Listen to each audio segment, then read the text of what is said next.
مين تاني؟ الدكاترة على طول على حق زي الزبون كده.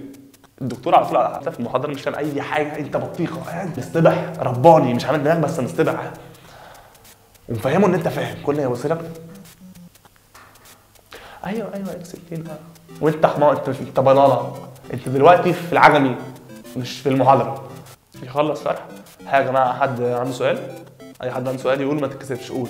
واحد يا عيني غلبان كده متخلف عقليا، كل مرة بيتهزق وكل مرة بيرفع ايده برضه. دكتور لو سمحت بس انا مش فاهم الحته دي. يعني ايه مش فاهمها؟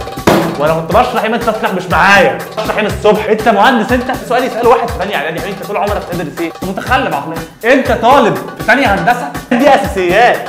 في الدكتور الطيب بقى، الدكتور اللي هو بيكون عنده 80 سنه مثلا، خلاص يعني اخر سنه تدريس ولا حاجه، فبيكون ايه؟ عايز يسقطك، عايز يسيب الكليه، هو يعني فرحان بالعيال، بس في نفس الوقت في لائحه وقوانين تمنعه من كده، فيدخل اول محاضره.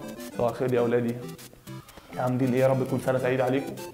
شوفوا انا هسهل الموضوع قوي، هو المحاضره ما فيهاش غياب، انا ما بقفلش باب المحاضره، اللي عايز يخش اللي عايز يطلع براحتكم. المدرج ده يعني مش بتاعي، انا ما بقفلش المدرج. مفيش غياب، ولا في غياب على السكاشن، ولا في غياب على المحاضرات، بس اللي هيجيب اكتر من 20% مش هيدخل الامتحان. يعني ايه انت بتثبتني ولا ايه؟ انت بتخلى بيا؟